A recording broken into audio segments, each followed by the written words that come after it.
Bonjour, vous êtes sur la vidéo numéro 1 de formation de WordPress. Alors, je ne vais pas vous montrer comment on installe WordPress sur un hébergeur. Je vais commencer avec un site qui est déjà créé et qui est déjà installé sur l'hébergeur. Donc, vous avez déjà votre adresse de domaine qui est déjà créée. Lorsque vous vous connectez la première fois avec votre petit formulaire de connexion, vous arrivez sur cette page explicative qui correspond à votre page d'accueil. Tout d'abord, je vais vous parler du thème, c'est très important. Le nom du thème que j'ai choisi est indiqué en bas dans le footer, au pied de page. En l'occurrence là, c'est Neve. Alors la page se compose de trois parties. Le header ou en tête, on peut le modifier en allant sur cet onglet dans ce menu. Ce menu qui est le menu de modifier la page. Je vous montrerai dans le tableau de bord comment y accéder. Ensuite, vous avez le corps et enfin donc le pied de page ou le footer. Alors, c'est très important de choisir un bon thème suivant ce que vous voulez faire. Si vous voulez faire un blog, si vous voulez faire un portfolio, si vous voulez faire un e-commerce, le thème sera adapté ou pas parce que le thème est construit de petites briques. Ce sont des petits codes qui permettent soit une mise en page par un design, pour le blog c'est suffisant, soit avec des fonctionnalités comme un formulaire pour une page contact, un panier dans un e-commerce et la gestion des articles lorsqu'il y a donc ce e-commerce. Je vous montre donc dans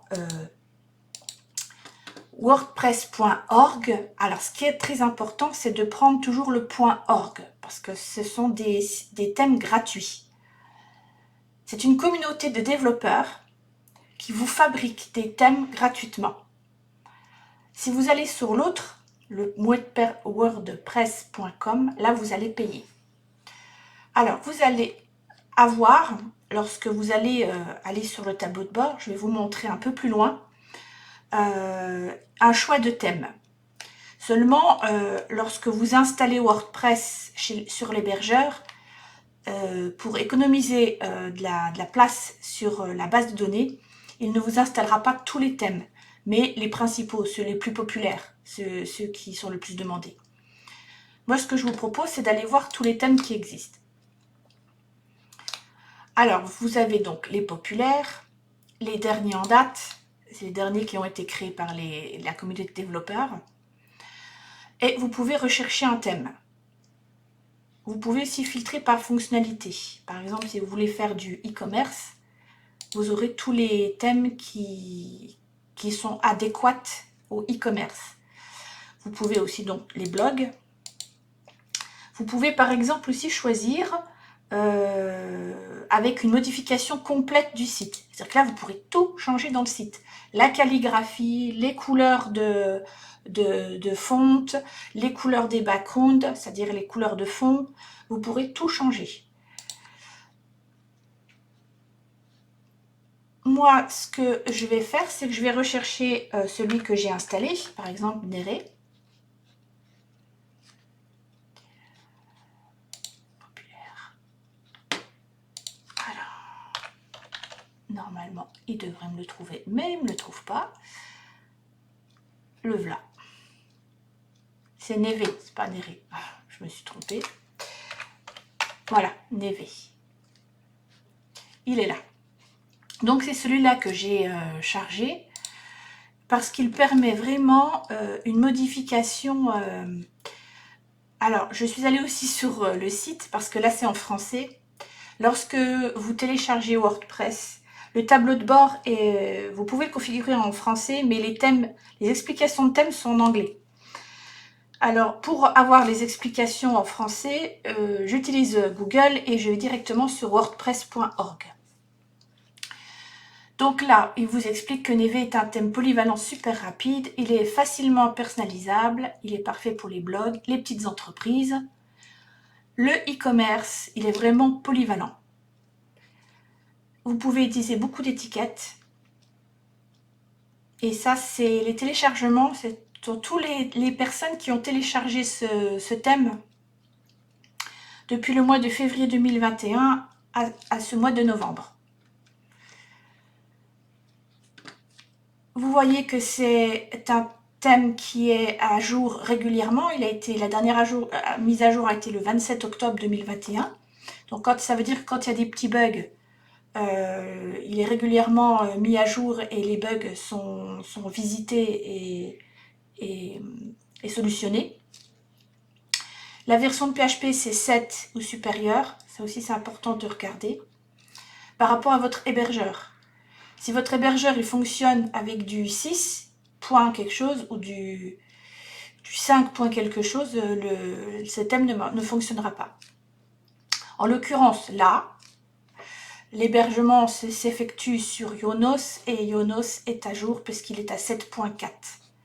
Voilà. Donc en fait, quand vous voulez chercher un thème, vous cherchez le nom sur cette page de wordpress.org. Je retourne sur mon blog où j'ai bien Neve, j'ai fait une erreur. Et là, je vais retourner sur le tableau de bord. Voilà, j'arrive à mon tableau de bord. C'est la même configuration que sur la page de wordpress.org. C'est là où je peux, j'ai des raccourcis, aller modifier le design. C'est là que je suis atterri tout à l'heure en ayant une modification de design. Voilà, je retombe sur la même page. Celle que je viens de vous montrer.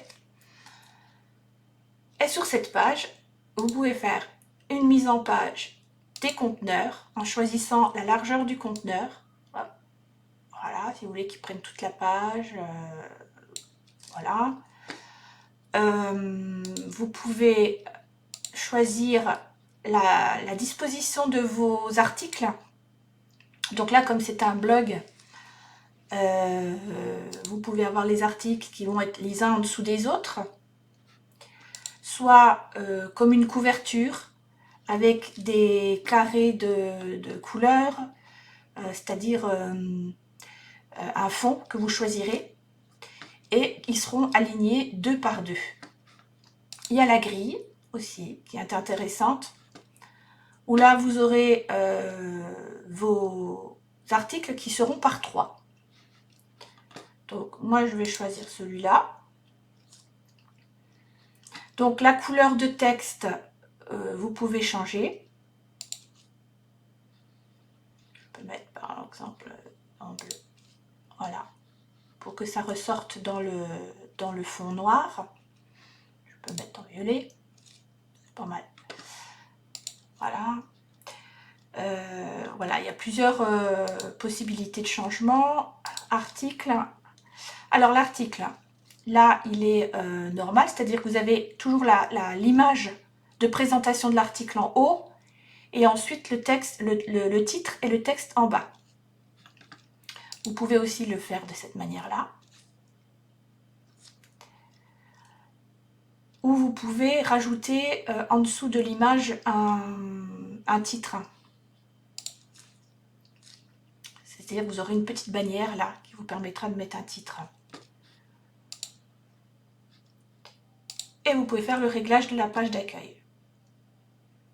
Donc moi je vais choisir les derniers articles, étant donné que c'est un blog et que le but c'est que dès que le visiteur arrive sur ma première page, il puisse voir tous les derniers articles que j'ai mis. Je fais publier à chaque fois que je veux enregistrer. Si vous sortez de cette page et que vous ne faites pas publier, ne garde pas en mémoire les modifications. Voilà, donc on a vu pour la mise en page. Vous avez l'en-tête, où là, reproduit en bas les 3 blocs qui composent votre en-tête. C'est là où vous allez changer votre menu, puisque là c'est un menu par défaut. Vous avez le nom de votre blog. Vous pouvez rajouter un logo. Voilà, on peut mettre un logo. Là, je peux le montrer. Alors, le logo, vous pouvez le mettre soit à côté, soit... Alors, il faut que j'en mette un, sinon vous ne pourrez pas voir. Voilà, donc je vais pas aller chercher un logo.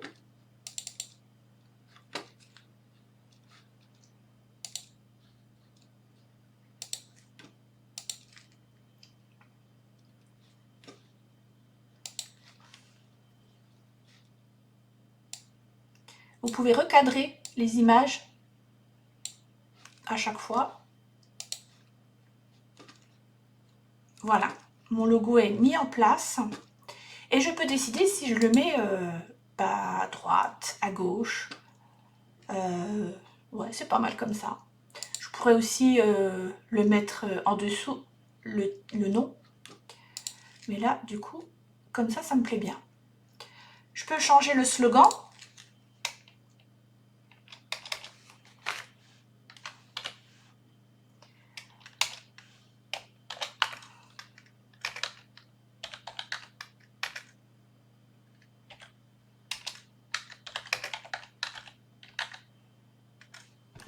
Voilà.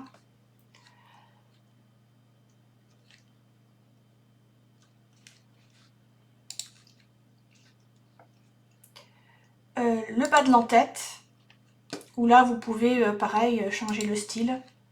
Donc après, je vous montrerai parce qu'on peut changer la couleur, la calligraphie, on peut changer plein de choses. Là, je vous présente juste le menu. On peut rajouter un bouton, en fait, on peut mettre une barre de recherche, là, si vous voulez en plus. Si vous voulez chercher un article. Après, on peut mettre un lien et mettre, si vous voulez chercher un article particulier. Par exemple, si je mets un article sur un cours en PHP, à ce moment-là, vous mettez PHP et vous aurez aussitôt accès à l'article. Grâce aux étiquettes et aux catégories. Parce que chaque article, on peut y mettre une étiquette pour le retrouver facilement. Et on peut aussi mettre une catégorie.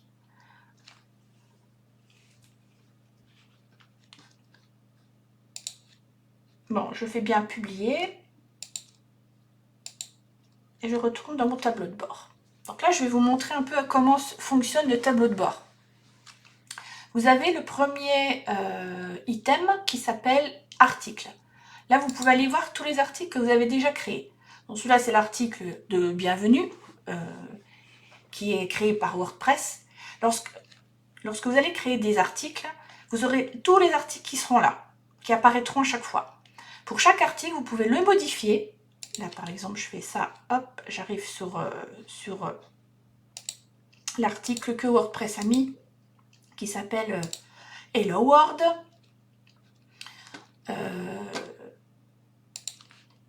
Pour retourner sur le tableau de bord, vous pouvez appuyer sur le W de WordPress. Vous y arrivez aussitôt. C'est comme si vous faisiez une mise en arrière. Donc, vous pouvez faire ça. Vous pouvez le mettre à la corbeille. Vous pouvez le voir, c'est-à-dire le visualiser. Lorsque vous avez fait des modifications, ça permet de voir tout de suite ce qui a été fait. Dans les articles, vous pouvez donc ajouter un article, soit par là, ou alors par là. Vous avez ajouté aussi un bouton ajouter. Il y a beaucoup de raccourcis sur le tableau de bord. On peut arriver des fois dans une fenêtre par 3 ou 4 moyens. Catégorie, c'est là où je vous disais, vous pouvez créer des catégories. Par exemple, moi je vais créer une catégorie PHP.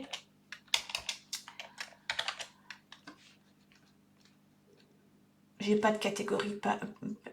Alors, je m'écris formation. Non.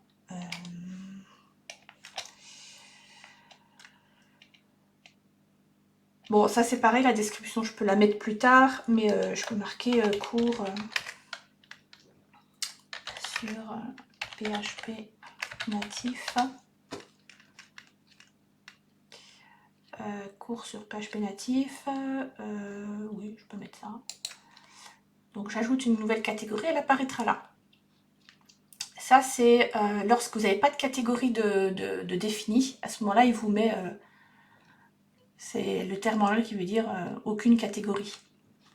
Voilà, donc je peux mettre aussi JavaScript.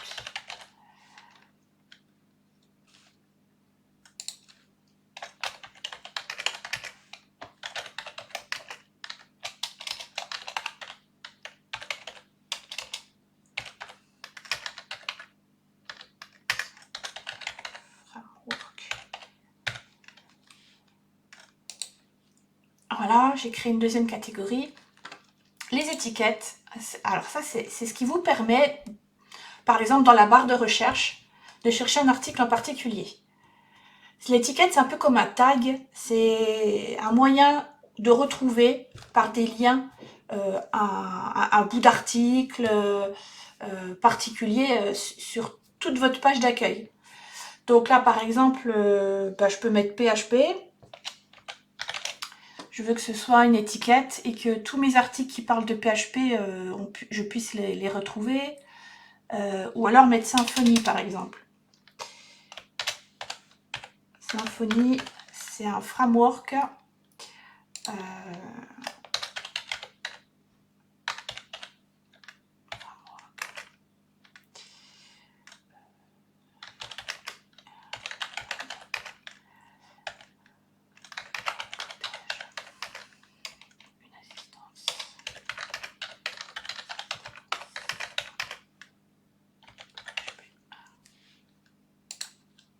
Voilà.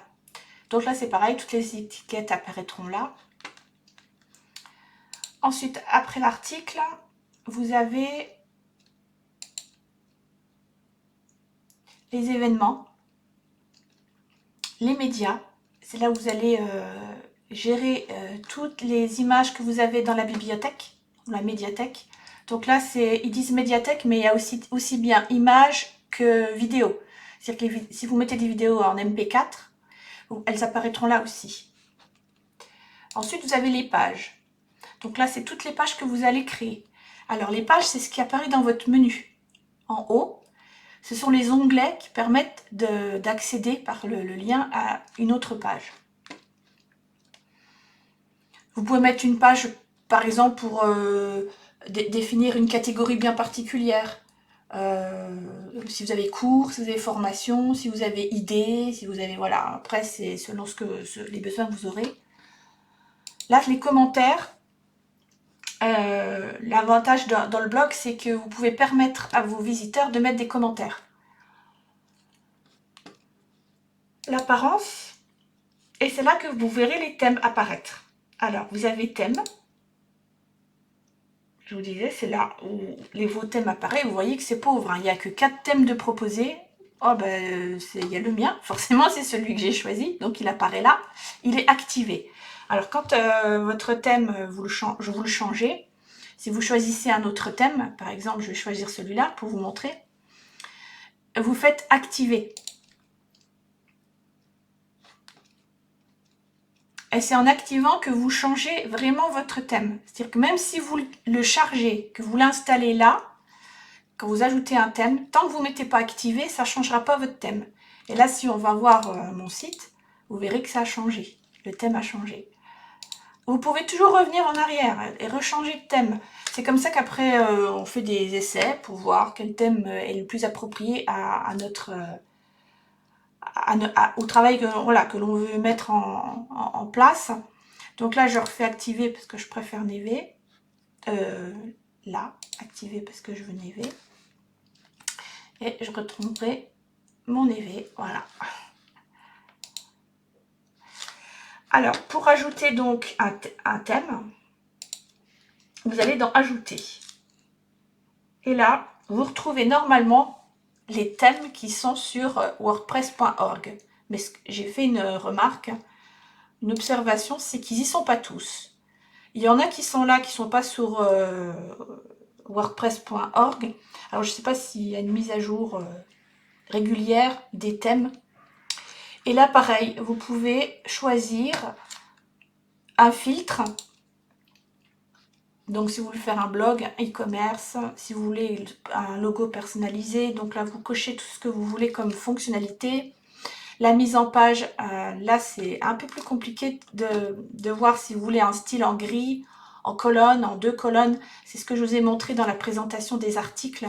Si vous les voulez 2 par 2, si vous les voulez par 4, si vous voulez un en liste, l'un en dessous de l'autre.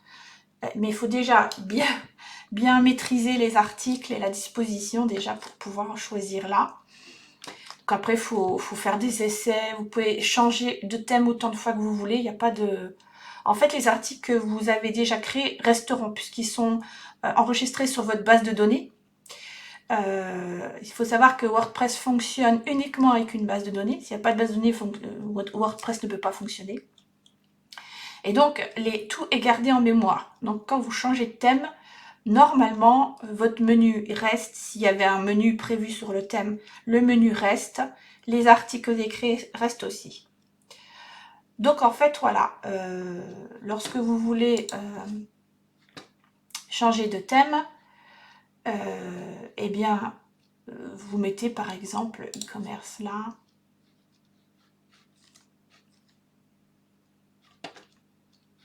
Appliquez les filtres.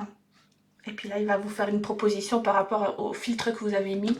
Là, si vous connaissez votre nom de thème, vous êtes allé sur wordpress.org et que vous avez vu un thème, à ce moment-là, vous pouvez carrément, ils sont là les noms, hein, juste en dessous, l'étiquette, c'est des cartes. Et vous avez toujours les noms en dessous. Donc là, à ce moment-là, vous tapez le nom et il vous le trouvera. Et après, vous faites installer ici. Par exemple, si je veux installer un site e-commerce, dans les filtres, j'ai mis e-commerce, ça c'est bon. Donc là, c'est tous des sites de e-commerce. Si par exemple, voilà, pour un spa, je vais installer celui-là. L'installation va se faire. Voilà. Et bien sûr, vous allez le retrouver dans vos thèmes. Voilà. Il est là. Et toujours pareil, si vous voulez changer de thème, vous faites activer et il va remplacer celui qui était en place. Donc pour les thèmes, c'est fait. Alors dans la prochaine vidéo, je vous montrerai comment on crée un article. Ensuite, je vous montrerai comment on peut créer aussi un menu. C'est important si vous voulez changer, mettre des pages et changer de page. Bon, je vous dis à la prochaine vidéo.